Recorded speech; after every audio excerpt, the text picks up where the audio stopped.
Hello everyone, कैसे हो तुम लोग। आज मेरी तबीयत बिल्कुल ठीक नहीं लग रही थी। सैटरडे होते होते पता नहीं एक अजीब सी थकावट सी आ जाती है बदन में, और मैं बिल्कुल भी मूड में नहीं थी।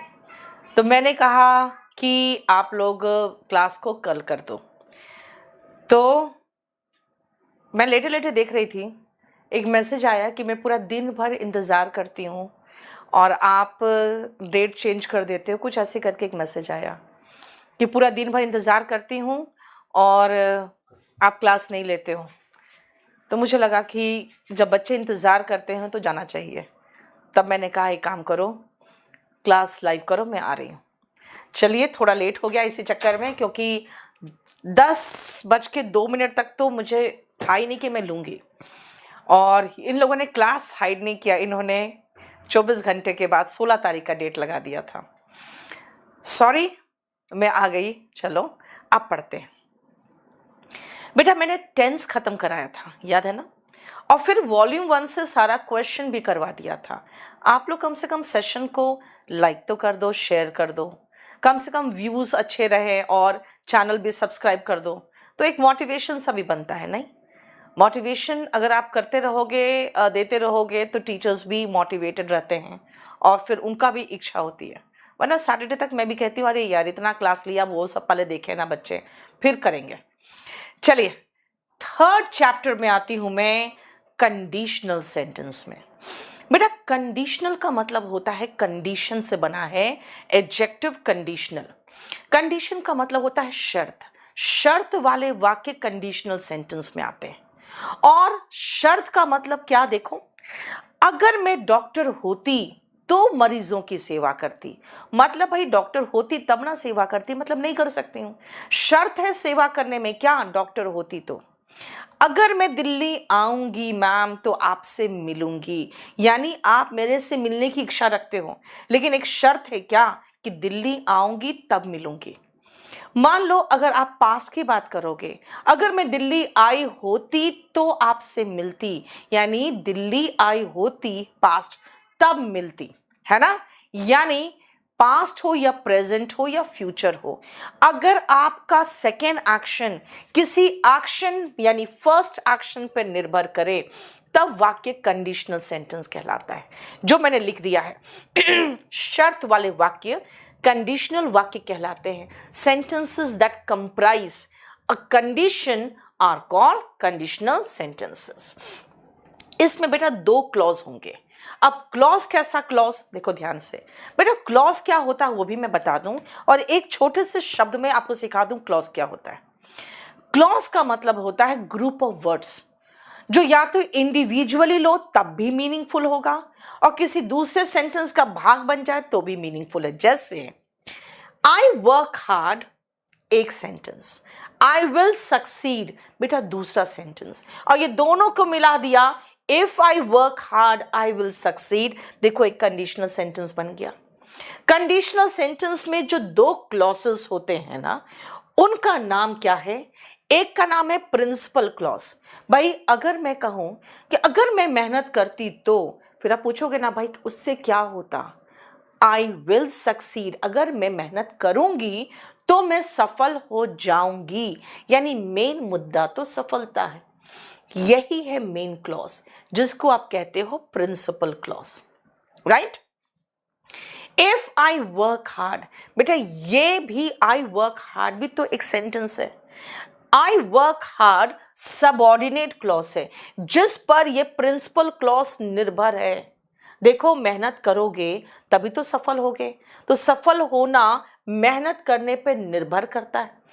आई वर्क हार्ड बेटा ये सबऑर्डिनेट क्लॉज है। आई विल सक्सीड ये प्रिंसिपल क्लॉज है। दो तरह के सेंटेंसेस है इसमें, और दोनों मिलके भी एक सेंटेंस बना रहा है। If I work hard I will succeed. यानी जब आप कंडीशनल सेंटेंस पढ़ोगे तो बेटा इफ वाले भाग में सबऑर्डिनेट क्लॉज होगा। बेटा इसीलिए इफ को जानते हो क्या कहते हैं, सबऑर्डिनेटिंग कंजंक्शन, क्योंकि वो इफ जो होते हैं वो सबऑर्डिनेट क्लॉज के साथ जुड़ा होता है। इसको मैं आगे लगाऊं या इसको उठा के पीछे लगा दूं, ये इफ क्लॉज कहलाता है, सबऑर्डिनेट क्लॉज, और जो मेन मुद्दा है वो प्रिंसिपल क्लॉज है। अब हम चलते हैं जो different types of conditional sentence है और एग्जाम में कैसे आता है, ये जरा ध्यान से देखो। सबसे पहले हम टाइप 1 में चले जाएं, ताकि आपको टाइप वाइज जब अगर पढ़ा ही रहे हैं तो सबसे पहले हम टाइप 1 में जाएंगे, और वो है वेट। पास्ट कंडीशनल के बाद सबसे पहले हम आते हैं फ्यूचर कंडीशनल में। सबसे पहले फ्यूचर कंडीशनल सेंटेंस में देखेंगे, जहां से सबसे ज्यादा क्वेश्चन आते हैं। आज ये पूरा कंप्लीट चैप्टर फिनिश कर दूंगी, इसीलिए देखो जरा रुखसार ने कुछ कहा है, डेकोमार्ट का डिस्क्रिप्शन डाल दीजिए। और एक चीज मैं आपको बताती हूँ बेटा, कंडीशनल सेंटेंस बहुत आसान चैप्टर है, क्वेश्चन बहुत आते हैं। सबसे पहले देखो फ्यूचर कंडीशनल सेंटेंस, इसको अभी पीडीएफ थोड़ी देर में आपके साथ शेयर कर लूंगी मैं, golden rules by Neetu Singh में। फ्यूचर कंडीशनल सेंटेंस बेटा टाइप 1 कंडीशनल सेंटेंस है। अब ये है क्या, सुनो ध्यान से। अगर मैं दिल्ली आऊंगी तो आपसे मिलूंगी, बेटा ये दोनों फ्यूचर है। याद रखना, टेंस में आपको मैंने पास्ट भी पढ़ाया था, वर्ब का second form past indefinite, past का पास्ट भी पढ़ाया था, पास्ट परफेक्ट। लेकिन मैंने आपको दो फ्यूचर नहीं पढ़ाया कि ये फ्यूचर है और उससे ज्यादा फ्यूचर भी एक और है, नहीं है, मेरे पास सिर्फ एक फ्यूचर है। लेकिन अभी तो दो फ्यूचर की बात कर रही हूं। मैं दिल्ली आऊंगी फ्यूचर में, उसके बाद फ्यूचर में आपसे मिलूंगी। बेटा ज्यादा फ्यूचर कौन है, मिलना, उसके पहले क्या होगा, आना। तो जो ज्यादा नजदीक वाला है ना बेटा, उसको प्रेजेंट इंडेफिनिट में लगाना पड़ेगा। आपके पास डबल फ्यूचर नहीं है, ना लाइफ में है ना टेंस में है, डबल फ्यूचर नहीं है, इसीलिए आप डबल फ्यूचर नहीं लिख सकते हो। हिंदी में क्या कहते हैं, अगर मैं आऊंगी तो आपसे मिलूंगी। आप कहोगे अगर मैं आऊंगा, आऊंगा मतलब पहला कंडीशन है, पहला एक्शन है फ्यूचर का, और मिलूंगा दूसरा एक्शन है फ्यूचर में, और सेकेंड एक्शन डिपेंड कर रहा है पहले एक्शन पर। बेटा याद रखना, ऐसे कंडीशन में आपको पहला एक्शन को प्रेजेंट इंडेफिनिट टेंस या सिंपल प्रेजेंट टेंस में लगाना पड़ेगा, और जो सेकेंड एक्शन होगा उस सिंपल फ्यूचर टेंस में लगाना पड़ेगा। यानी अगर मैं आऊंगी, पहले आओगे इफ आई कम, उसके बाद मिलोगे I will meet you. Uttar Pradesh के बच्चों के लिए एक बहुत बढ़िया किताब हम लेके आ रहे हैं। मैं उत्तर प्रदेश समान ज्ञान बहुत जल्दी बाजार में लेके आ रही हूँ। रंजीत यादव सर ने इसमें पूरा कंटेंट्स दिया है। टीचर के द्वारा दिया गया कंटेंट्स बेटा सटीक होता है ना, इसीलिए इस बुक की मैं गारंटी ले सकती हूँ कि ये बुक आपके लिए बहुत जरूरी होगा और बहुत अच्छा होगा। चलिए, एनडीए का एक बैच आ रहा है 20 अप्रैल को, आप जरूर जीटीबी नगर में आके क्लास शुरू कर देना। घर में बैठ के एनडीए की तैयारी नहीं होती, ये बता देती हूं मैं आपको पहले ही। अब देखो जो मैंने आपको कहा, पहला एक्शन प्रेजेंट इंडेफिनिट टेंस में होगा और दूसरा फ्यूचर इंडेफिनिट टेंस में। अब जल्दी से कुछ क्वेश्चंस करके देख लेते हैं कि क्या हमें समझ में आ रहा है। देखो तो, if I go to Agra I will see the Taj Mahal. Very good, देखो आजा, क्वेश्चन देखो और मुझे आंसर बताते चले जाओ। इनमें से आंसर कौन सा होगा, देखो 1 से लेकर 5 तक फटाफट करो और बताते जाओ आंसर क्या होगा।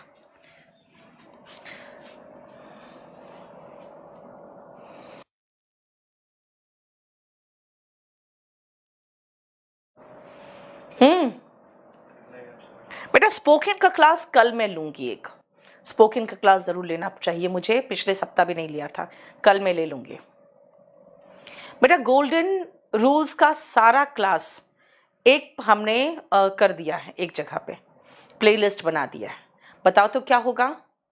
वेरी गुड, बहुत अच्छा, सुनो, यस बिल्कुल सही कर रहे हो। देखो, unless you will study hard you can not पास। आप कहोगे मैम इसमें तो एक ही विल है, कोई बात नहीं बेटा, विल एक ही है लेकिन वो गलत जगह पर है। आप यहां चाहो तो लगा सकते थे, यहां पे विल की जगह पे कैन लगा दिया। मैंने क्या कहा था, इफ वाले भाग में विल नहीं आता, यानी पहला एक्शन में विल नहीं आएगा, और ये पहला ही तो एक्शन है, इससे विल हटा दो. Unless you study hard you can not pass. Next आओ, he will tell you about it. वो उसके बारे में आपको बता देगा. When he will come back. बेटा व्हेन, इफ के जगह पे व्हेन है, यहां पे इफ के जगह पे अनलेस है. जो भी ऐसा वर्ड दिखे समझ जाना उसके साथ जो चिपका हुआ सेंटेंस है वो विल नहीं लेगा. तो अनलेस ही कम्स बैक होगा. प्रेजेंट इंडेफिनिट टेंस चाहिए ना. क्या कह रहा है कि जब वो आएगा तो वो आपको उसके बारे में बताएगा. बेटा पहले आएगा, फर्स्ट एक्शन में विल नहीं आएगा. वी शैल गो आउट, हम बाहर जाएंगे. If it does not rain. बेटा यहां तो टेंस में ही गलत कर दिया. डज नॉट के साथ वर्ब का एस फॉर्म नहीं आता है ना. वी विल वेट, हम लोग इंतजार करेंगे. Till you will finish your lunch. बेटा पहले आप लंच फिनिश कर लोगे फिर तो हमसे मिलोगे. और ये जो टिल है वही इफ के प्लेस पे टिल है. इफ के प्लेस पे देखो यहाँ इफ है ही, इफ के प्लेस पे यहाँ व्हेन है ही. ये पहला एक्शन है, till you finish your lunch. Right. फिर से देखो, इफ वाले भाग में विल नहीं आएगा. इफ वाले भाग में विल नहीं आएगा, है ना. इफ वाले भाग में, बेटा इफ वाला भाग का मतलब व्हेन है यहाँ पे. देखो ध्यान से, if I play my best, अगर मैं अच्छा खेलूं, I can win any day. क्या लगा दिया विल के जगह पे. ठीक है यार, मॉडल तो लगाया ना. If you finish your homework I will give you an ice cream. अगर तुम होमवर्क खत्म कर लोगे मैं तुम्हें आइसक्रीम दूंगा. We will rest for some time when we reach the top. पहले टॉप में पहुंचेंगे तब ना रेस्ट करेंगे. तो हम थोड़ी देर के लिए रेस्ट करेंगे जब हम ऊपर पहुंचेंगे. तो देखो 1 से लेकर 7 तक बताओ. क्लियर. आ जाओ 8, 9, 10 देखो तो. क्लियर. नेक्स्ट आओ, we will revise it when he is comes back. तो मैं कहूंगी व्हेन ही कम्स बैक होगा. बेटा जब मैंने कहा ही विल रिवाइज इट, वो उसे रिवाइज करेगा जब वो वापस आएगा तो. लेकिन मैं जब ऑप्शन में आई तो मेरे पास तो है ही नहीं. व्हेन ही कम्स बैक होगा, कम्स बैक तो है ही नहीं. तब फिर मैं चुनूंगी कि कौन सा सही लगेगा. He will revise it on coming back. Right. On preposition और उसके बाद वर्ब आईएनजी फॉर्म में आ गया. ठीक है. यानी अगर ये कम्स रहता तो मैं इस ऑप्शन को मार्क करती है ही नहीं. If he has time, verb का s form. He will telephone. He will देखो पहला प्रेजेंट इंडेफिनिट में और दूसरा फ्यूचर में. ठीक तो है, नो इंप्रूवमेंट. इफ वाले भाग में विल नहीं आता. बेटा मैक्सिमम क्वेश्चन 10 में से 9 क्वेश्चन आपके एग्जाम में यही आते हैं. इफ वाले भाग में विल नहीं आता. आर्मी लवर, बेटा मैं देख लेती हूँ आज. ऐसे आपके पास जानते हो मैं मैसेज देखूं चाहे नहीं देखूं, जितने भी आते हैं ना मैसेजेस, सबका फोन चला जाता है. आपको फोन चला जाएगा. ठीक है.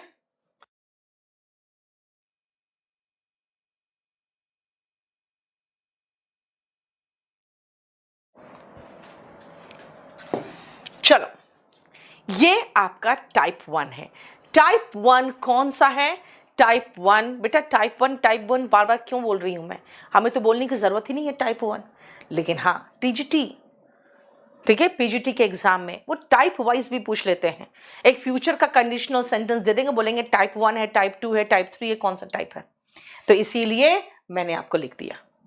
अब सुनो ध्यान से बेटा, फ्यूचर कंडीशनल सेंटेंस में पहला एक्शन में विल शैल नहीं आता. पहला इंडेफिनिट और उसके बाद सेकेंड एक्शन में फ्यूचर हो सकता है, कैन भी हो सकता है, विल, कैन, शैल, कुछ भी हो सकता है। ठीक है, चलो अब आओ नेक्स्ट में आते हैं।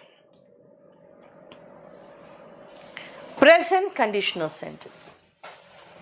बेटा मेरा कोर्स महंगा नहीं है, आपको मैं बता दूं। हुआ क्या है ना, ये सारे मैथ्स वालों ने क्या किया, अपना कोर्स कर दिया है 599, वो भी 2000 में ही बेच रहे थे, है ना। तो उन लोग आपस में, हाँ नहीं, बात क्या है ना, अब उन लोग फिर से कर दिया, बढ़ा दिया। लेकिन उन लोगों ने जो 599 किया ना, तो इनको लगा कि इंग्लिश का कोर्स बहुत महंगा है। बेटा इंग्लिश का कोर्स पे जाकर उनके प्लेटफॉर्म पे देखोगे तो 1300-1400 वाले हैं, ठीक है ना। 599 तो ये मची हुई है मैथ्स वालों के बीच में। और वहां पर उस प्लेटफॉर्म पे जो पढ़ा रहे हैं इंग्लिश, वो भी अपनी फीस 1300-1400 रखे हुए हैं, और वो मेरे स्टूडेंट हैं जो मुझसे पढ़े हुए थे, ठीक है। तो बेटा मुझसे क्या उम्मीद कर रहे हो, मैं तो ऑलरेडी, मेरा पहले बहुत कुछ मिक्स्ड करके था 3500, उसको मैंने 2.5 कर दिया। और जो वहां पर मैथ्स पढ़ा रहे थे वो भी 2000 फीस रखे थे। अब वो आपस में ऐसा, इन लोगों को इनसिक्योरिटी की भावना हुई कि इन लोगों ने अपनी फीस कम कर दी, मैथ्स वालों ने। तो बेटा इंग्लिश वालों से आप उतनी उम्मीद तो मत करो। इंग्लिश में कम से कम मेरी कंपैरिजन ऐसे टीचर से तो मत करो जो अभी पढ़ रहे हैं और पढ़ा रहे हैं। और मैंने गोल्डन रूल्स लेके क्यों आई, आपको पता है क्यों बाकी लोग लेके नहीं आते? क्योंकि उनको पता है कि भाई सब पढ़ा देंगे तो लड़ जाएगा, फिर कहेंगे अच्छा देखो हमने जो पढ़ाया उससे एग्जाम में आ गया। मैंने क्या कहा, मैंने कहा मैं इतना सा पढ़ाऊंगी और उसी में से एग्जाम में आ जाएगा, क्योंकि मैं जानती हूँ क्वेश्चन कहाँ से आते हैं, राइट। तो इसीलिए बेटा अगर आप कहोगे कि मैम फ्री आप 599 करो, तो बेटा मैं तुरंत कर सकती हूँ। मैं इसको सारे क्लासेस को हाइड करके 599 में बेच सकती हूँ। केडी लाइव कर रहा है ना, वॉल्यूम 1 पूरा हाइड करके 999 में और 1199 में बेच रहा है वो। बुक अगर लोगे तो QR कोड उसमें स्कैन करोगे तो आपको 999 में मिल जाएगा। देखो यहाँ पे जो QR कोड है इसको स्कैन करोगे, इसमें अंदर QR कोड है, वो आपको 999 में मिल जाएगा, है ना। और अगर 1199 की बात करोगे तो आप केडी लाइव से 1199 में ले लोगे। उन्होंने क्या किया, पूरा वॉल्यूम 1 हाइड करके बेच रहे हैं, राइट। तो मैं क्या करूंगी, गोल्डन रूल्स को हाइड करके 599 में बेच दूं। बेटा ये उससे तो बेहतर होगा जो आप दूसरे प्लेटफॉर्म पे पढ़ रहे हो, उनसे बेहतर होगा, क्योंकि उनको खुद नहीं समझ में आता है क्या पढ़ाना है, कितना पढ़ाना है। कल एक लड़का कह रहा था ना, नाउन 20 क्लासेस में पढ़ाया सर ने, और फिर वो कहेंगे मेरा पढ़ाया हुआ देखो आ गया। भाई उतना पढ़ाओगे तो आएगा ही आएगा, है ना। कुछ लोग देखोगे यूपी के चैनल्स में, बेटा वो संविधान के सारे जितने आर्टिकल्स है सब पढ़ा देते हैं, फिर कहते हैं अरे पढ़ाया हुआ आ गया, अपने जांग पे ऐसे थाप मार के कहते हैं जो पढ़ाया था वो आ गया। बेटा आएगा ही, जब आप पूरा पढ़ाओगे संविधान तो आएगा ही। 40 आर्टिकल पढ़ा के क्वेश्चन लड़ा दो, वो हम जानते हैं, हमारे प्लेटफॉर्म के टीचर्स जानते हैं। तो इसीलिए बेटा अगर आपके लिए मैं रात में 10 बजे आ रही हूँ तो उनके लिए आ रही हूँ जो फीस दे के नहीं पढ़ सकते, वो फ्री में पढ़ लो। फिर आप कहोगे मैम 599 में कर दो, मैं बहुत जल्दी कर सकती हूँ बेटा, मैं तुरंत सारा क्लास 8 क्लासेस हो चुके हैं इसके, मैं सबको हाइड कर दूं और 599 में बेच दूं। बेटा बहुत लोग खरीद लेंगे, नहीं तो मत करो ऐसे। जिनके पास पैसे हैं उनको पैसे दे के पढ़ने दो। वो इन सब सिस्टम, ये जो होता है ना, एक दो बच्चे कहते हैं मैम यूट्यूब में पढ़ने में बिल्कुल मन नहीं लगता है। पता है क्यों मन नहीं लगता? उनका कहना है मैम वहाँ पे बस खाली यही चलता रहता है, मैं बहुत गरीब हूँ, मैं पैसा नहीं दे सकता, मैं फ्री में पढ़ना चाहता हूँ, आप फीस कम कर दो, यही सब चलता है। हम चुपचाप से अपने ऐप में पढ़ना चाहते हैं। तो मोनोपोली है मैम की, तो क्यों कि मैम है ही जस्ट चिल, ओके बेटा। मोनोपोली की बात नहीं है, एक्सपीरियंस मैटर करता है बेटा। मैं आपको उतने ही मन से, उतने ही दिल से पढ़ा रही हूँ यहाँ पे। आपको मैं एक चीज़ और बता दूँ, आज शाम को 6 बजे का बैच मैंने नहीं लिया। मैंने आज शाम को तबीयत ठीक नहीं लग रही थी, मैंने कहा जाके लिख दो कल क्लास होगा उनका। कल शाम को 6 बजे क्लास लगा दिया। वो ऐप वाला है जिन्होंने पेमेंट किया है, और मैं आपकी तकलीफ समझती हूँ, इसीलिए तबीयत ठीक नहीं था, मैंने 16 अप्रैल कर दिया था, फिर भी पढ़ाने आ गई। और बेटा पढ़ाते वक्त आप लोग जो ये लिखते रहते हो ना बार बार 599 में कर दो, 599 में, बेटा 599 वाली टीचर नहीं हूँ मैं। ठीक है, बहुत अच्छा लेवल का कंटेंट्स दे रही हूं, या तो मैं फ्री में दूंगी या तो उस रेट में दूंगी जो लाइक हूं मैं। बस दो ही चीज होगा। जो नहीं पे कर सकते बेटा, फ्री में पढ़ो। मैं आपको फ्रैंकली बताती हूं, दिल से पढ़ा रही हूं। एक भी चीज अगर कहोगे कि मैडम आपने कुछ इनजस्टिस किया है, मेरे लिए मेरे सारे बच्चे बराबर हैं। पेमेंट दे सकते हो, पेमेंट दो, ऐप में पढ़ो। नहीं दे सकते हो, फ्री में पढ़ो। लेकिन गरीब हो ना बेटा, कभी भी मत कहो मैं गरीब हूं। पता क्यों? क्योंकि आपके पास स्मार्टफोन है, आपके पास इंटरनेट एक्सेस है, आप पूरे दुनिया के सबसे बेस्ट टीचर से पढ़ सकते हो, अपने हाथ में आपके पास मोबाइल है। गरीब वो होते हैं बेटा जिनके पास कोई सुविधा, कोई साधन नहीं है, जिनके पास खाने के लाले पड़े हुए हैं। आपके हाथ में स्मार्टफोन है, और आप अगर पढ़े लिखे हो ना और फिर खुद को गरीब कह रहे हो, बेटा गाली दे रहे हो अपने माँ बाप को आप, क्योंकि उन्होंने आपको पढ़ा दिया। अब आप गरीब नहीं हो, एजुकेटेड नहीं हो, और कहोगे मैडम हम गरीब है ना, हम कहेंगे सही में तुम गरीब हो, तुमको कुछ नहीं आता, तुम गरीब हो। लेकिन अगर आप पढ़े लिखे हुआ कहोगे मैडम मैं गरीब हूं, बेटा आप अपने एजुकेशन को गाली दे रहे हो और उन माँ बाप को गाली दे रहे हो जो अपना पेट काट के आपको पढ़ाएं। इसीलिए कभी मत कहो मैं गरीब हूं। यार मैं हमेशा समझाती हूं, आप फील करो आप अमीर हो। मैं जब गरीब भी थी ना बेटा, मैं फील करती थी मैं अमीर हूं। कभी मैं किसी दुकान में बार्गेनिंग नहीं करती थी। कारण क्या था? मुझे फील होता था यार मैं बार्गेनिंग करूं थोड़े थोड़े पैसे के लिए। महसूस करो यहां से अमीर हूं, और तुम अमीर बन जाओगे। अगर तुम्हारे लिए पैसा अमीरी है तो मेरा आशीर्वाद है, तुम अमीर बन जाओगे। लेकिन बेटा पढ़ो, और पढ़ते वक्त है ना ये सब मैसेजेस मत करो प्लीज। आजा, परेशान करते हो तुम लोग, अननेसेसरी बकवास करवाते हो मुझसे। देखो इमेजिनरी सेंटेंस बेटा, टाइप 2 आओ, प्रेजेंट इमेजिनरी सेंटेंस। अगर मैं अमीर होती, अब ये क्या है? अमीर होती मतलब नहीं हूं। अगर आप जैसे कहते हो मैम अगर मैं अमीर होता तो मैं दिल्ली आके पढ़ता, है ना? कब बात कर रहे हो? भूतकाल की नहीं, प्रेजेंट की। आप कहोगे ma'am if I were rich. आप कहोगे आपने टेंस में तो आई वॉज रिच पढ़ाया था, याद करो तो इमेजिनेशन में वर पढ़ाया था, है ना? इमेजिनेशन में वर पढ़ाया था। अगर कहोगे if I were the prime minister I would increase employment opportunities. महसूस करते हो ना? अगर मैं प्रधानमंत्री होता तो रोजगार के अवसर बढ़ाता। देखो इफ आई वर यू, अगर मैं तुम्हारी जगह होती, if I were in your place, अगर मैं तुम्हारी जगह होती, if I were in your shoes, अगर मैं तुम्हारी जगह होती। कहोगे शूज क्यों? बेटा कहते हैं जो जूते पहना है ना उसी को पता है जूते कहाँ काट रहा है, वरना बाकी को तो बाहर से चकाचक चमचमाता हुआ जूता दिख रहा है। लेकिन तीनों का एक ही मतलब है, अगर मैं तुम्हारी जगह होती I would not trust anyone, मैं किसी पर भरोसा नहीं करती। ये क्या बता रहा है? Present imagination. If Mahatma Gandhi were alive today, Mahatma Gandhi singular है बेटा, वॉज आना चाहिए था, लेकिन वर है। देखो he would feel sorry for the Congress party, उन्हें अफसोस होता कांग्रेस पार्टी की हालत देखकर। ये सारे सेंटेंस में इफ वाले भाग में वर आया, क्यों? क्योंकि सारा प्रेजेंट इमेजिनेशन है बेटा। DSSB का मैं आदित्य एक क्वेश्चन पेपर सॉल्व भी कराऊंगी आपको, ठीक है? क्लियर? देखो if I were the prime minister, यानी सब्जेक्ट प्लस वर। अगर कहोगे मैम ये तो इमेजिनरी पोजीशन है, अब अगर मैं इमेजिनरी पोजीशन की बात कर रही हूं तो जरा क्वेश्चन देखो तो, जो पढ़ा दिया बेटा क्वेश्चन वहीं से आएगा। साक्षी शुक्ला मैं पुअर हूं, फिर अभी मना किया, फिर बोल रहे हो। नहीं बोलो, हाँ बिल्कुल नहीं बोलो कि पुअर हूं मैं।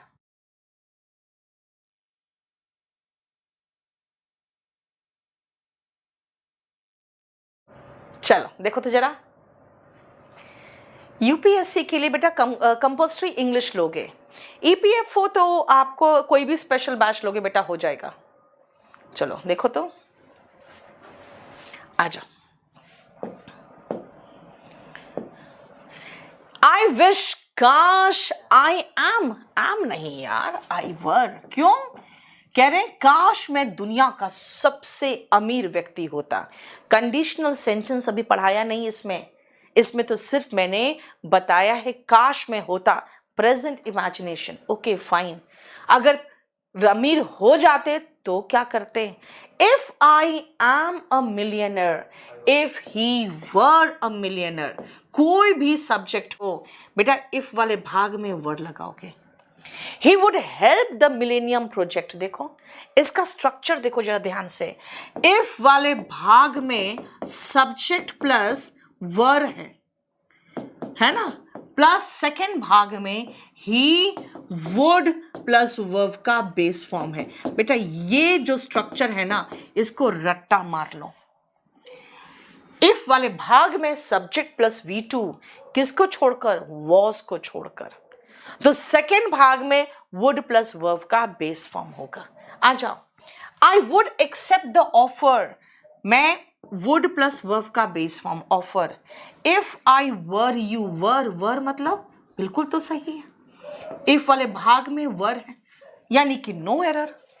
इसमें देखो जा ध्यान से, वुड प्लस वर्ब का base form, would plus verb का बेस फॉर्म, और इफ वाले भाग में सब्जेक्ट प्लस वर। ठीक तो है, कोई एरर ही नहीं है, देखो है ना। इफ वाले भाग में वर लगाओ। If I were he, him नहीं ही, अगर मैं इस लड़के की जगह होती, I wouldn't accept this project, मैं ये प्रोजेक्ट एक्सेप्ट नहीं करती। देखो इफ वाले भाग में वॉज नहीं आता, ये ध्यान से देख लो बेटा, यही तो स्ट्रक्चर है। और अगर आप इफ हटा दोगे ना तो वर आगे आ जाएगा। कहोगे डिफरेंस क्या है? कोई डिफरेंस नहीं है। तो किया क्यों? देखो बेटा एक चीज बताती हूँ, मान लो घर का जो मुखिया वो मर जाएगा तो कोई ना कोई तो उसकी जगह लेगा ना। यही है इन्वर्जन, कि अगर इफ हट गया तो वर उठ के आगे जाएगा, तभी तो बैलेंस होगा। नहीं, क्वेश्चन मार्क नहीं लगेगा। कुछ लोग कहते हैं मैम हेल्पिंग वर्ब या मेन वर्ब उठ के आगे चल गया तो क्वेश्चन मार्क लगेगा ना। बेटा इन्वर्जन में आपको कम से कम 15 तरीके के सेंटेंस बताऊंगी मैं, 15 तरीके के। उसमें से एक होता है इंट्रोगेटिव सेंटेंस, जो आपको आता है क्योंकि आप टेंस पढ़ लेते हो। वरना कई जगह ऐसा होता है जहां पे हेल्पिंग वर्ब उठ के आगे जाता है, मे गॉड ब्लेस यू। क्या ये क्वेश्चन है? नहीं है। मे आगे है तो क्या हुआ? मे आई कम इन सर, हाँ ये क्वेश्चन है, राइट। ये इंट्रोगेटिव में आप एक निवेदन कर रहे हो। लेकिन याद रखना, हमेशा हेल्पिंग वर्ब उठ के आगे चल जाए या मेन वर्ब उठ के आगे चल जाए तो वो क्वेश्चन नहीं बन जाता। यानी ये स्ट्रक्चर दो तरीके से हम कर सकते हैं। कैसे? If I were rich, I would help the poor. Were I rich, I would help the poor. देखो ठीक है। अब आओ नेक्स्ट, देखो जरा ध्यान से। अगर मैं कहूं ठीक है, अगर मैं अमीर होती, इफ आई वर रिच, अगर मेरे पास पैसे होते, if I had money, again verb का सेकेंड फॉर्म ले रही हूं बेटा, I would help the poor. देखो इफ ही हैड 2 कार्स, अगर उसके पास 2 गाड़ियां होती, है ना, I would give 1 to you, एक मैं तुम्हें दे देती। If I had surplus money, अगर मेरे पास सरप्लस मनी होते, I would donate it to PM relief fund, PM relief fund में डोनेट कर देती। If I had a gun, अगर मेरे पास बंदूक होता ना, आई वुड शूट यू, तुम्हें मैं गोली मार देती। देखो समझ में आया। अब मैं आपको ये दो को मिक्स करके एक सेंटेंस देती हूं और मुझे बना के दिखाओ तो। अगर मैं पंछी होती तो आकाश में उड़ती। देखो दूसरा, अगर मेरे पास पंख होते। बेटा आप देख रहे हो 2 तरह का स्ट्रक्चर है, एक अगर मैं होती और दूसरा अगर मेरे पास होते। 2 तरह का स्ट्रक्चर दे रही हूं। पंख होते तो मैं तुमसे मिलने आ जाती, है ना। भगवान ने इंसान को पंख ही नहीं दिया, नहीं तो रोज रात में दरवाजा बंद करते तुम लोग और खिड़की खोलते और फड़ उड़ के पहुंच जाते उसके पास, वो फड़ करके आ जाती तुम्हारे पास। नहीं, इधर माँ बाप दरवाजे पे पहरा देते रह जाते, राइट। चलो वो भी फड़ करके आते और रास्ते में तुमको पीट के वापस ले जाते। नहीं, चलो देखो बहुत अच्छा कर रहे हो।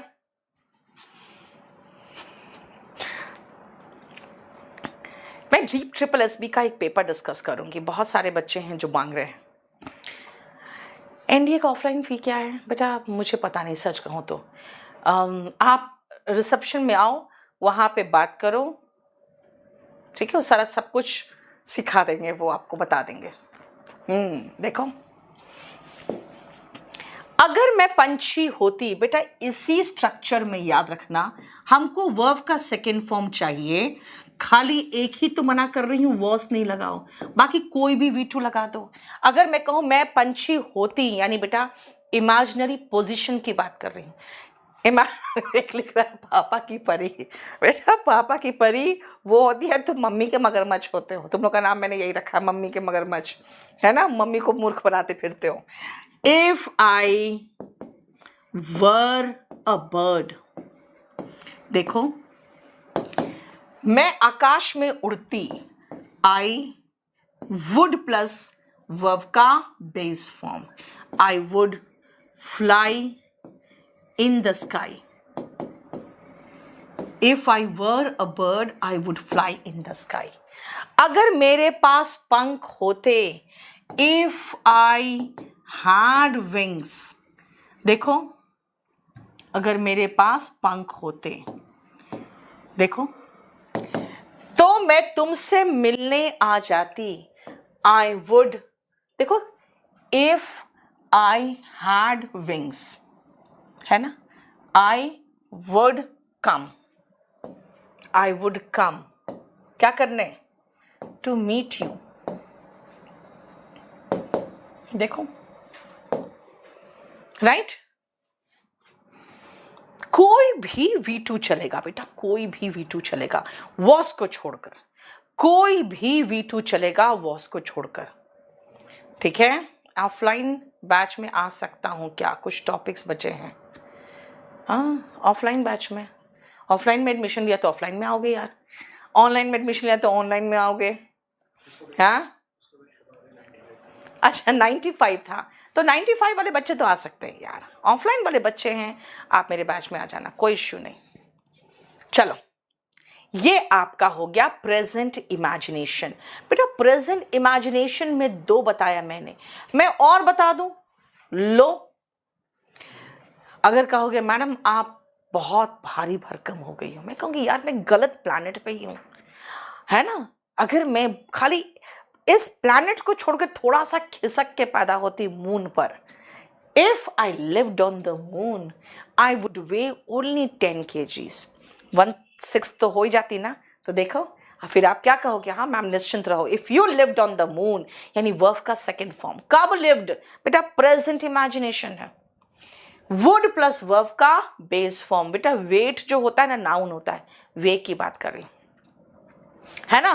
देखो subject plus V2 would plus verb का बेस फॉर्म।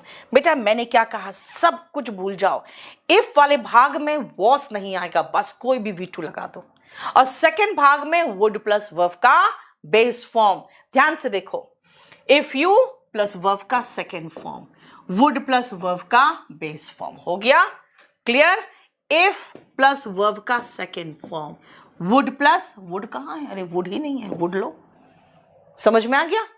इफ वाले भाग में V2 है तो सेकेंड भाग में वुड प्लस वर्ब का बेस फॉर्म होगा, देखो राइट। और इमेजिनेशन और बता दूं कि बेटा जरूरी नहीं कि मैं हमेशा एक ही स्ट्रक्चर कहूं, अगर मैं कहूं वो ऐसे चलता है जैसे कि पूरी धरती उसी की हो, बेटा पूरी धरती उसकी नहीं है, मैं इमेजिनरी बता रही हूं, वो ऐसे चलता है, प्रेजेंट इंडेफिनिट टेंस, जैसे पूरी धरती उसी की हो। बेटा वर्ब का सेकेंड फॉर्म, नो एरर है यहां पे, प्रेजेंट इमेजिनेशन में वर्ब का सेकेंड फॉर्म।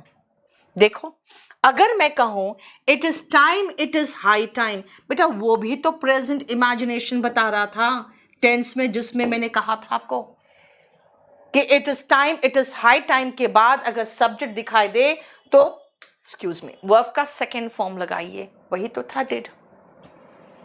और मैं यहां भी यही कह रही हूं कि ये भी प्रेजेंट इमेजिनेशन है। अगर मैं पंछी होती, प्रेजेंट इमेजिनेशन, पास्ट की बात नहीं कर रही हूं, ठीक है ना। वर्ब का second form, if I lived on the moon, verb का सेकेंड फॉर्म। यानी सब कुछ मिला के आपको मैं एक ही चीज कहूंगी बेटा, एक स्ट्रक्चर याद रख लो, V2 कोई भी लगा दो, चाहे आप वर लगा दो, चाहे आप हैड लगा दो, चाहे आप न्यू लगा दो, या कुछ भी लगा दो, खाली आपको वॉस नहीं लगाना है, बस इतना कह रही हूं मैं। राइट? समझ में आया? बोलो।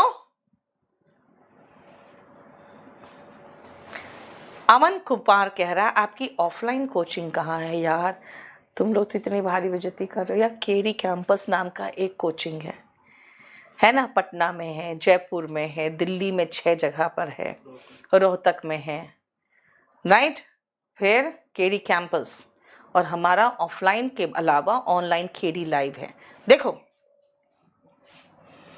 क्लियर हो गया?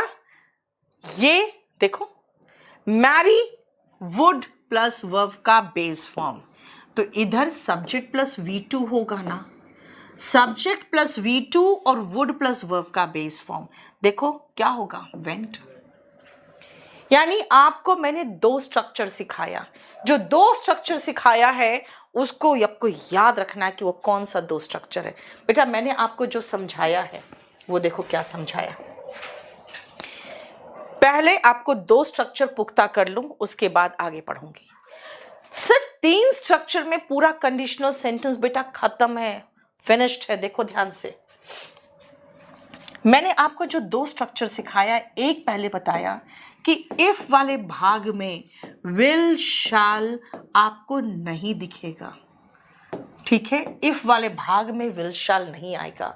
यहां पे इफ वाले भाग में आप प्रेजेंट इंडेफिनिट टेंस लगाना, जिसमें आपको वर्ब का फर्स्ट फॉर्म इस्तेमाल करते हो, और दूसरे भाग में subject plus will plus verb का बेस फॉर्म लगाना। इस विल की जगह पे हो सकता है कैन हो सकता है मे हो, कोई भी मॉडल हो सकता है। ये पहला स्ट्रक्चर था जो मैंने आपको कहा था, इफ वाले भाग में विल शैल नहीं आएगा, जो आपको याद रखना है। दूसरा मैंने आपको ये समझाया था कि अगर इफ वाले भाग में सब्जेक्ट के बाद वर्ब का सेकेंड फॉर्म दिखाई दे, तो उसके बाद वाले भाग में वुड प्लस वर्ब का बेस फॉर्म होना चाहिए। और इसमें मैंने आपको एक ही चीज, छोटी सी चीज समझाई है, और वो ये है कि इस वॉस के प्लेस पर आप कोई भी V2 लगा दो, खाली वॉस नहीं दिखाई देना चाहिए। बस यही तो 2 स्ट्रक्चर अभी आपको सिखाया। ये 2 स्ट्रक्चर है जो सबसे इंपॉर्टेंट है, और तीसरा स्ट्रक्चर बताऊंगी और ये चैप्टर खत्म हो जाएगा। आसिफ बाबू नहीं आया बेटा, आप मुझे व्हाट्सएप करो, मैं देखती हूँ। ऑर्डर नंबर के साथ व्हाट्सएप करोगे, या ऑर्डर नंबर यहीं पर लिख के आपको कमेंट कर दो, देख लेना। क्लियर? सिर्फ ये 2 स्ट्रक्चर है। इफ वाले भाग में विल शैल दिखाई नहीं देना चाहिए, तो मैं एक चीज और लिख दूं साथ में, भाई 2 स्ट्रक्चर जब पढ़ा ही रही हूं तो यहां पे एक चीज और इंक्लूड कर दूं, इफ वाले भाग में आपको वॉस भी दिखना नहीं चाहिए। लो, यानी एक साथ फिनिश्ड हो गया हमारा दोनों का पंगा, जहां से 10 में से 9 क्वेश्चन आते हैं। इफ वाले भाग में विल शैल नहीं दिखेगा, इफ वाले भाग में वॉज भी नहीं दिखेगा। फिर से आओ, कई लोग क्या करते हैं ना, कहते हैं if I would come I would meet you. अरे भाई, इफ वाले भाग में वुड भी नहीं आएगा, इफ वाले भाग में वुड भी नहीं आएगा। इफ वाले भाग में V2 आ रहा है, इफ वाले भाग में वुड नहीं आ रहा बेटा, वुड इधर आ रहा है। तो हम लोगों ने 2 कंप्लीट देख लिया, और वो था आपका, देखो सबसे पहले हमने आपको प्रेजेंट इमेजिनरी सेंटेंस टाइप 2 था, इसीलिए फ्यूचर के बाद पढ़ाया। ये आपको मैंने कंप्लीट करा दिया है। देखो, उसके बाद प्रेजेंट इमेजिनरी में मैंने आपको ये बता दिया V2, और उसके बाद प्रेजेंट इमेजिनरी का एक V2 का अलग से बताया, फिर तीनों का मिक्स्ड कर दिया। भाई वर है वो भी V2 है, हैड है वो भी V2 है, V2 है वो भी V2 है, तो भैया क्या नहीं लगाना है, एक ही बता दो ना, खाली वॉज नहीं लगाना है, बाकी सबका स्ट्रक्चर सेम था। लेकिन मैंने 3 अलग अलग किया ताकि आपको ज्यादा नंबर ऑफ क्वेश्चंस कर सको। अब हम लास्ट टाइप में आते हैं, टाइप 3, जिसको कहते हैं पास्ट कंडीशनल सेंटेंस। मान लो आपने अगर मुझे कहा कि मैडम कल आप पार्टी के बाद मुझे साथ में लेके नहीं निकली, मुझे बहुत परेशानी हुई। मैंने कहा मैंने तुम्हें देखा ही नहीं था, अरे मैं वहीं पर बस स्टैंड पे खड़ा था। भाई अगर मैंने तुम्हें देखा होता तो मैं तुम्हें जरूर अपने साथ ले आती। ये कब का है? अब ये कर सकते हो फिर से? नहीं कर सकते हो। कुछ हो सकता है इसका? नहीं, क्योंकि कल खत्म है, कल खत्म है। आप कहोगे ऐसे कि मैम आप मुझे लेके नहीं गई, तो मैं कहूंगी if I had seen you I would have taken you along with me. ठीक है, फिर से सुनो, धोनी नहीं खेला यार, इसलिए तो मैच हार गए। अगर धोनी ने खेला होता ना तो हम मैच जीत गए होते, यानी अब मैच हार के बैठे हैं। ये पास्ट है, पास्ट का सुनो। If Dhoni had played for India, we would have won the match. Right? अगर आप कहोगे मैम एक और तरीका, तो एक और तरीका हमने वर में देखा था, बाकी किसी में नहीं था। Inversion. Had Dhoni played for India, we would have won the match.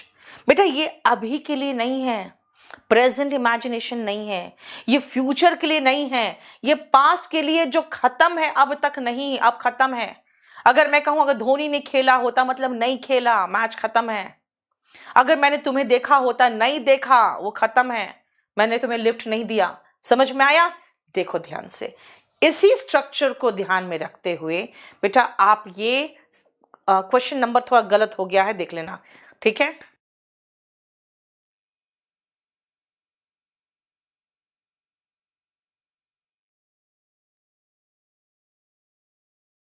चलो देखो, if I had gone to Delhi, देखो if I had plus V3 would have plus V3 I would have got infected, यानी had plus V3। कहोगे ना भाई मुझे Covid नहीं हुआ, क्यों नहीं हुआ? अरे भाई मैं तो गांव में बैठा हुआ था, अगर दिल्ली जाता ना तो इन्फेक्शन हो गया होता मुझे भी, इसका मतलब नहीं हुआ, पास्ट है, खत्म है मामला। If I had got a chance to meet the superstar, I would have been मतलब verb का third form. John would have told you the truth, John ने तुम्हें सच बताया होता। If you had asked, देखो had plus V3 और would have plus V3 सही तो है, had plus V3 would have plus V3, had plus V3 would have plus V3, इसका मतलब नो एरर ही है। देखो had you worked hard, ये बिल्कुल सही है। if you had worked hard को हमने had you worked hard लगा दिया, लेकिन you will नहीं होगा, you would have passed होगा। देखो इसमें no error, would have plus V3 पहले कर दिया है, कोई बात नहीं, और if में had plus V3 no error है। ठीक है, ये दोनों तो मैंने खाली एग्जाम्पल्स बताए थे खुद ही, ये दोनों तो सही होंगे ही। ये दोनों को देखो, ठीक है, आ जाओ। 3 और है, जल्दी फटाफट देखो तो, और आंसर बताते जाओ तो। 8, 9, 10 का आंसर बताइए। देखो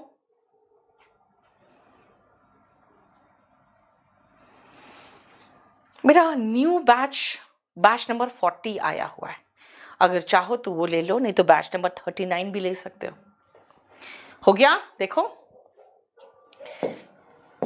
if he had plus V3, if वाले भाग में हैड प्लस V3 है बेटा, सेकेंड भाग में वुड, अरे ये क्या है, ये तो गलत हो गया है ना, क्या होना चाहिए था, would have plus V3, get का थर्ड फॉर्म गॉट। आए समझ में? हैड प्लस V3 देखो तो बेटा आगे वुड हैव प्लस V3 देखो, हैड प्लस V3 देखो तो आगे वुड हैव प्लस V3 देखो। अगर मे भी है तो माइट कर दो ना, पास्ट टेंस कर दो। Might not plus have plus V3। अगर उसने गाड़ी को आते देखा होता तो वो रोड क्रॉस नहीं करती, वुड नॉट हैव क्रॉस्ड। आप कहोगे मैम विल तो है नहीं तो वुड क्यों करे, चलो माइट लगा लो, लेकिन वुड लगा लोगे तो भी सही मीनिंग निकलेगा, रोड क्रॉस नहीं करती, would not have crossed. had plus V3 would have plus V3 would have plus V3। यानी आपको सिर्फ स्ट्रक्चर याद रखना है, had plus V3 would have plus V3, had plus V3 would have plus V3। यानी अगर आप इसको देखोगे तो मैं आखिरी स्ट्रक्चर लिखने जा रही हूं अब,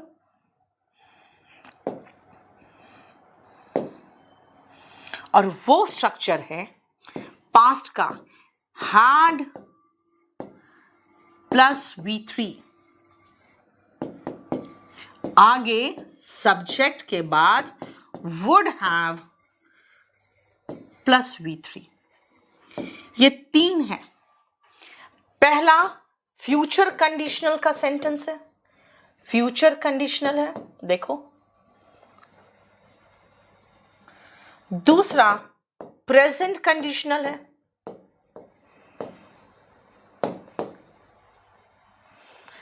और तीसरा past conditional.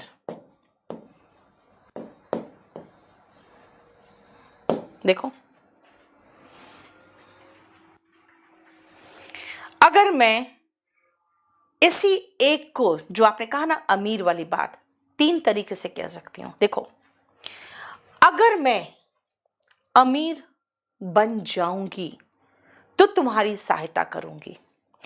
If I become, verb का first form, become rich, I will help you। अगर मैं अमीर होती, if I were rich, I would help you। अब पैसे वाली हूं मैं, पास्ट की बात कर रही हूं कि अगर मैं उस समय अमीर होती ना तो तुम्हारी सहायता करती।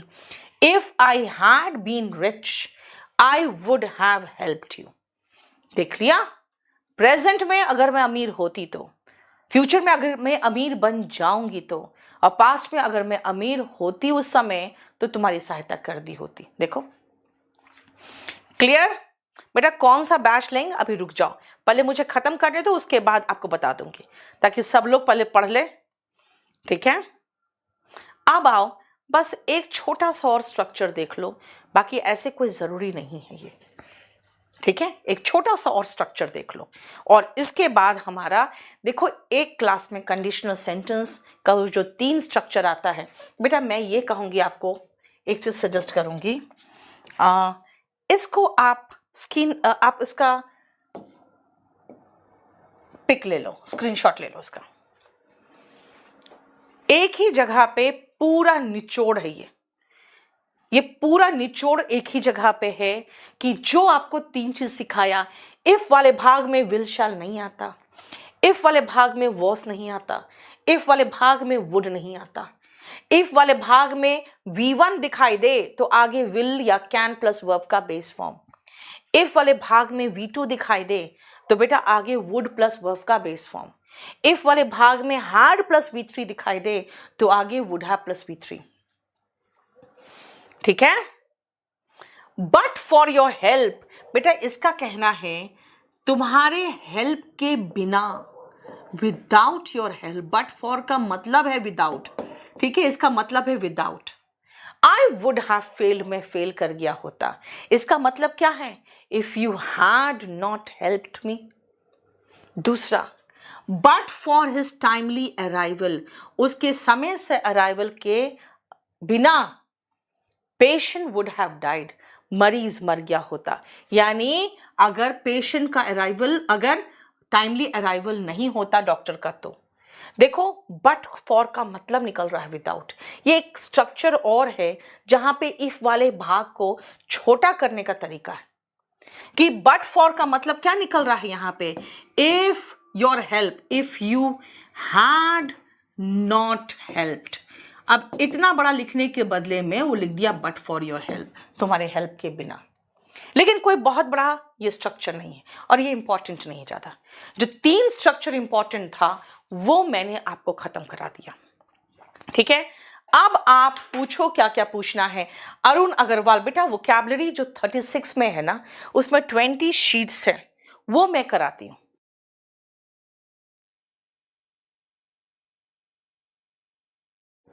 क्लियर, समझ में आया? बेटा ध्यान से सुनना, ये आपका पूरा चैप्टर मैंने खत्म करा दिया है। और अगर आप कहोगे कि मैम बैच लेना है, तो बेटा बैच आप क्या लेना चाहते हो पहले ये देखो। अगर आप सेंटेंस ट्रांसलेट वगैरह कर लेते हो तो ठीक है। अगर अभी आप ग्रेजुएशन की शुरुआत ही कर रहे हो तो बेटा आप ये स्पोकन का बैच ले लो। 60 क्लासेस में बहुत अच्छे से बेसिक से सेंटेंस बनाना सीख जाओगे। और इसमें मैं ये पूरा स्पोकन का बुक खत्म करा दिया है मैंने। इसमें 60 क्लासेस में पूरा स्पोकन का बुक खत्म हो गया है। अगर आप कहोगे कि मैं एग्जाम की तैयारी करना चाहता हूं और बेस्ट बैच बताइए, तो बेटा वॉल्यूम 1 का जो बैच है ना, वॉल्यूम 1 बुक पे है। अगर आप पूरा कॉम्बो ले लोगे तो आपको पता है आप लोग एक प्राइस के लिए भी हकदार हो जाओगे। खाली इंग्लिश लोगे तो 2,500 पड़ेगा, और अगर पूरा कंप्लीट ले लोगे तो बेटा 3,500 में मैथ्स भी, रीजनिंग भी, पूरा जीएस भी, और बेस्ट क्वालिटी। ऐसा वैसा टीचर नहीं है, ठीक है। अगर आप सिर्फ इंग्लिश लोगे तो आप बैच नंबर 40 लेना अब, क्योंकि ये लेटेस्ट बैच आया है इसी चैनल पे, इंग्लिश बाय नीतू मैम पे। हम ये पूरा कंप्लीट, इसके 3 डेमो डल चुके, ठीक है। इसके पूरे डेमो हो रहे हैं इसी चैनल पे, आप तीनों डेमो देख सकते हो। नाउन से मैंने शुरुआत किया है इस बैच को, और बेस्ट बैच है बेटा, ये बेस्ट बैच है। और इसमें सब कुछ कराएंगे, passage, cloze test, sentence arrangement वगैरह सब कुछ होगा। अगर आप बहुत हड़बड़ी में हो कि नहीं मेरा एग्जाम भी है, तब आप लाइव प्लस रिकॉर्डेड दोनों ले सकते हो। इसमें 30 नंबर लाइव रिकॉर्डेड मिलेगा और 40 नंबर लाइव मिलेगा। बेटा याद रखना, ये सारे आपको जो भी बैच के बारे में डिटेल चाहिए वो पूरा कंप्लीट इस पीडीएफ में है। ये पीडीएफ अभी मैं लोड कर दूंगी, और इसमें पूरा कंडीशनल सेंटेंस है। Golden rules by Neetu Singh पे भी लोड कर रही हूं मैं, केडी लाइव पे भी लोड कर दूंगी। और कुछ पूछना है तो बताइए।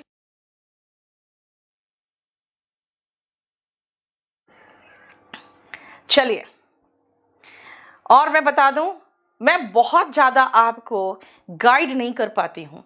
उसका कारण यही है कि मैं बहुत फ्री नहीं रहती हूँ। बेटा मैं अभी एक बहुत अच्छा वीडियो शूट कर रही थी, और वो था कि किस तरह से रणनीति तैयार करें इंग्लिश का। लेकिन मैंने एक ही चीज़ पाया कि मैं बहुत कुछ जानती हूँ, बहुत कुछ बताना चाहती हूँ, टाइम नहीं मिलता है।